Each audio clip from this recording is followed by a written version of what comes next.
Hey guys, welcome to Devbhoomi career point. तो कैसे हैं आप लोग? I hope you all are doing great. तो देखिए, रिसेंटली यूकी ट्रिपल एस ने एक नोटिफिकेशन रिलीज किया था। 1 फरवरी को भी इसी के संदर्भ में नोटिफिकेशन रिलीज हुआ था संवाद कॉलम में, और 2 फरवरी को भी ये नोटिफिकेशन दिया गया है। इसके बाद देखिए, बहुत से अभ्यर्थियों का मैसेज आया, खासकर उन अभ्यर्थियों का मैसेज आया जिनकी एज उस समय पूरी नहीं हुई थी। यानी कि कुछ अभ्यर्थी ऐसे भी थे जिनकी उम्र, जब ये एज काउंटिंग हुई थी ना, एज काउंटिंग वाली जो डेट थी, तब उनके 18 ईयर्स या 21 ईयर्स जिस पोस्ट के लिए थे उनके कंप्लीट नहीं हुए थे। तो ऐसे लोगों के मैसेज आ रहे थे कि जो 5 फरवरी से हमारा 18 फरवरी तक लिंक ओपन होने वाला है, फॉर्म को दोबारा भरने के लिए रीओपन होने वाला लिंक, क्या हम भी इसके लिए एलिजिबल हैं? तो ऐसे लोगों को मैं बोलना चाहूँगा, जी नहीं। यहाँ पर ये संवाद या नोटिफिकेशन केवल उन लोगों के लिए जारी किया गया है जिनकी ऊपरी आयु सीमा समाप्त हो गई थी। यानी कि आपको पता है, उत्तराखंड में जो जनरल एज है वो 42 ईयर्स है ग्रुप सी एग्ज़ाम्स के लिए।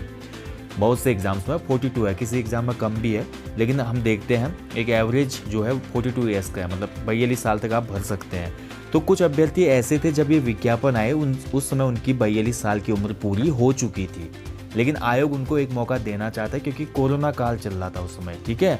तो इसी वजह से केवल इन्हीं लोगों को, जिनकी उम्र हो चुकी थी, उसमें उम्र की कट ऑफ कंप्लीट हो गई थी जब आयु गणना तिथि मांगी गई थी, तो वही लोग इसको भर सकते हैं। ऐसा नहीं कि न्यूनतम उम्र वाले के लिए ये लागू होता है, ठीक है। तो यहाँ पर आपको पता है दोस्तों, आपको लास्ट जो फॉर्म आए थे 2020 में, जो भी फॉर्म आए थे आपने देखा होगा, 2020 में सभी फॉर्म्स में हमने देखा आयु निश्चायक तिथि 1 जुलाई 2019 थी। 2020 के जो फॉर्म आए थे ना, उसमें जो आयु निश्चायक तिथि मांगी गई थी 1 जुलाई 2019 को, यानी कि 1 जुलाई 2019 को आपकी आयु की गणना हो रही थी, मिनिमम और मैक्सिमम की। तो 1 जुलाई 2019 को बहुत से लोग 42 ईयर्स क्रॉस कर गए, यानी कि उनकी ऊपरी आयु सीमा समाप्त हो गई। तो गवर्नमेंट को लगाया कोरोना पीरियड चल रहा था, इसलिए 2020 में आए हुए जो भी फॉर्म थे उनमें हम आयु सीमा अब 1 जुलाई न करके 1 जनवरी 2020 रख देते हैं, यानी कि 6 महीने बढ़ा देते हैं। यानी कि जो लोग उसमें जुलाई से लेकर जनवरी तक ओवर एज भी हो गए होंगे, उनको मौका मिल जाए, ठीक है। तो केवल यही लोग इस फॉर्म को भर पाएंगे, ये पहली बात है। और यहाँ पे देखिए, आयोग ने क्लियर भी कर दिया। आयोग क्या बोलता है, देखिए इसमें 9 दिसंबर 2020 के अनुसार यहाँ पर एक शासनादेश आया, गवर्नमेंट ने इस पे काम किया है, ये आयोग का कदम नहीं है, गवर्नमेंट ने इस पे काम किया। गवर्नमेंट का शासनादेश आया होगा, जियो 9 दिसंबर 2020 को आया, और इसमें केवल वही लोग आएंगे, इस मामले में केवल वही अभ्यर्थी आवेदन कर पाएंगे जो नियमानुसार ऊपरी आयु सीमा में 6 माह की छूट के लिए पात्र हैं। यानी कि जिनकी एज उस समय 1 जुलाई 2019 को जो ओवर एज हो रहे थे, उन्हीं को मौका मिलेगा। उसके अलावा न्यूनतम उम्र जिसकी पूरी नहीं हो रही थी वो इसमें एलिजिबल नहीं है। केवल आपका जो मैक्सिमम एज थी वो अगर क्रॉस कर चुके थे तो वो लोग एलिजिबल हैं, ठीक है। देखिए, साफ बोला गया आयोग के द्वारा नोटिफिकेशन संवाद में कि अन्य किसी श्रेणी के लिए आवेदन पत्र अनुमन्य नहीं होगा, अन्य श्रेणी के लिए आवेदन पत्र अनुमन्य नहीं होगा। तो जो भी ऐसे लोग थे मित्रों, वो लोग भर लीजिएगा फॉर्म। 5 फरवरी से 18 फरवरी के बीच लिंक ओपन हो जाएगा और आप लोग फॉर्म भर सकते हैं, सभी फॉर्म, ठीक है। जहाँ पे तिथि मांगी गई थी 1 जुलाई 2019 वाली, उसको आप नहीं भर पाएँ तो आप भर लीजिएगा। और साथ ही कुछ लोगों का कहना है कि देखिए, अभी इस फॉर्म को भरने के कारण LT वगैरह की परीक्षाएँ जो हैं, क्योंकि LT में भी हो सकता है एज बढ़ाई जाए, LT में अभी नहीं बढ़ाया गया। आयोग ये बोल रहा है कि जो हमारा LT है, तो LT में भी हमारा यह छूट शीघ्र ही अनुमन्य की जाएगी, ठीक है। लेकिन LT की जो एग्ज़ाम डेट है, टेंटेटिव डेट्स हमारी आ रही थी कब होगा करके, तो टेंटेटिव डेट्स आयोग ने दिया था मार्च अप्रैल में, ठीक है। लेकिन अब देखिए, अगर ये लिंक खुलता है अभी, फिर से फॉर्म रीसबमिट होंगे, बहुत से फॉर्म भरे जाएंगे नए, तो आयोग इसको कब तक करवाता है देखने वाली बात होगी। ज़्यादा डिले तो नहीं होगा क्योंकि LT की भर्ती तो हो ही जाएगी, ठीक है। तो सभी लोग जो भी ओवर एज उस समय हो गए थे और फॉर्म नहीं भर पाए थे, वो लोग इन फॉर्म्स को ज़रूर भर लीजिएगा, क्योंकि एक लास्ट चांस है आपका।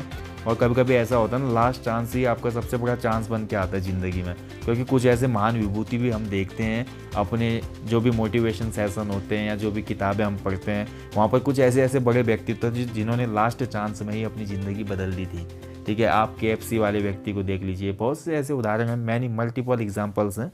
तो आप लोग बिल्कुल यहाँ पे मोटिवेट रहे। जो भी अपर एज वाले थे जो भर नहीं पाए थे, उन लोगों को मैं बोलूँगा, देखिए गवर्नमेंट ने आपको एक और मौका दिया है और इस मौके को अच्छे से भुनाइएगा आप लोग, ठीक है।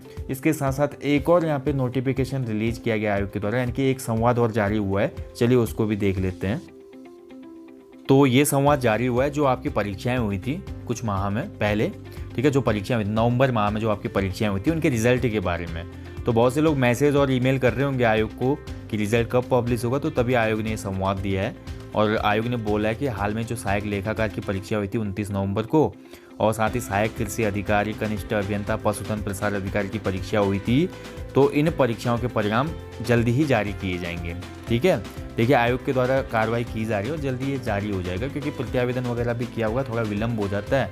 आयोग भी अपना जवाब तलब कर रहे हैं यहाँ पे। तो सभी लोग जिन्होंने ये एग्ज़ाम दिया था उनसे मैं बोलना चाहूँगा, थोड़ा आप सब्र रखें, रिजल्ट इसका जल्दी ही पब्लिश हो जाएगा। ठीक है, तो ये 2 नोटिफिकेशन या 2 संवाद जारी किए थे UPSSC ने, जो आपको बताने आवश्यक थे, क्योंकि इसके संदर्भ में भी काफ़ी मैसेजेस आ रहे थे फेसबुक पेज पे कि रिजल्ट कब आएंगे, खासकर पशुधन प्रसार अधिकारी और जेई वाला बहुत से लोगों का मैसेज आ रहा था कि कब तक रिजल्ट आएगा। तो ये रिजल्ट भी आपका जल्दी आएगा, और साथ ही एक ये अपर एज वाला जो LT का है वो भी शायद आयोग जल्दी ही नोटिफिकेशन रिलीज़ कर देगा। मतलब जो लोग अपर एज क्रॉस होने की वजह से LT का फॉर्म नहीं भर पाए थे, तो उन लोगों को भी मौका मिलेगा, आप निश्चिंत रहिए।